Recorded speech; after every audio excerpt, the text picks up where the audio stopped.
میرا مفتی صاحب کی خدمت میں یہ سوال ہے کہ حدیث پاک میں بھی ہے اور علماء کرام بھی فرماتے ہیں کہ نماز جماعت کے ساتھ پڑھنا افضل ہے، لیکن اکثر کمپنیوں میں یا ماحول ایسا بن گیا ہے کہ داڑھی رکھنا سنت ہے، لیکن اس میں شرعی طور پر جیسے سنت پوری ادا کی جاتی ہے ویسا نہیں کیا جاتا، تو اکثر لوگ ایسے جمع ہو جائے، نماز ہو جاتی ہے تو اس کے بعد 5-10 بندے ایسے جمع ہو جائے کہ جو چاہیں کہ نماز جماعت کے ساتھ ہی ادا کریں، لیکن اب جسے بھی وہ چاہیں آگے کرنا، امام کے لیے کھڑا کرنا، تو اس میں وہ امام کی شرائط نہیں پائی جاتی، تو اب کیا کیا جائے گا کہ نہ اس کی داڑھی ہے یا شریعت کے مطابق سنت کے مطابق داڑھی نہیں ہے، تو کیا الگ الگ نماز پڑھیں یا مجبوری کے تحت اسے امام بنا کر پیچھے جماعت کے ساتھ نماز ادا فرما لیں؟ اس معاملے میں ہماری رہنمائی ارشاد فرما دیجیے، جزاک اللہ خیرہ۔ مسائل تو کافی ہیں، داڑھی رکھنے کے حوالے سے بھی پرابلم آتے ہیں، دیگر بھی۔ جو مشہور بات ہے وہ یہ ہے کہ جن کو نماز کا شوق ہوتا ہے تو جمع ہو گئے نوجوان جو بھی ہیں، کسی کو بھی امام بنا دیتے ہیں کہ چلیں بھائی آپ پڑھائیں، داڑھی دیکھ کر بھی آپ کھڑے ہو جائیں، اور وہ کھڑے بھی ہو جاتے ہیں۔ تو کیا فرمائیں گے امامت کے حوالے سے؟ دیکھیں، امامت ایک اہم ترین منصب ہے، جب اس کے لیے جو شخص اس کا اہل ہوگا اسی کو جو ہے وہ آگے کیا جائے گا،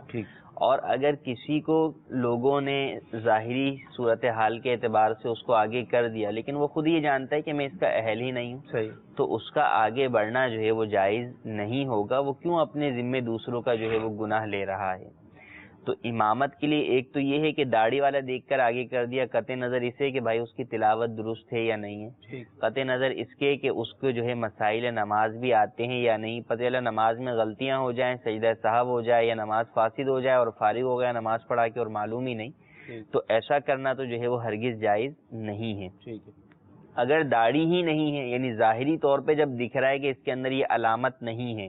یعنی اس میں ایک فسق کی علامت پائی جا رہی ہے، چونکہ داڑھی رکھنا، ایک مٹھی رکھنا واجب ہے، اب ایک مٹھی سے وہ کم کرواتا ہے یا جو ہے وہ مکمل طور پہ منڈوا دیتا ہے، تو ناجائز اور حرام کا جو ہے وہ ارتکاب کر رہا ہے، گناہ کا جو ہے وہ مرتکب ہو رہا ہے، تو اب تو ایسی صورت میں اس کو امام بنانا جائز ہی نہیں ہے، تو ہرگز اس کے پیچھے نماز نہیں پڑھی جائے گی۔ اگر کہیں اس طریقے سے امام کسی کو بنا بھی دیا گیا تو اب پیچھے پڑھنے والوں کو اس بات کی اجازت نہیں ہے کہ وہ نماز پڑھیں گے۔ یہاں تک کہا گیا کہ اگر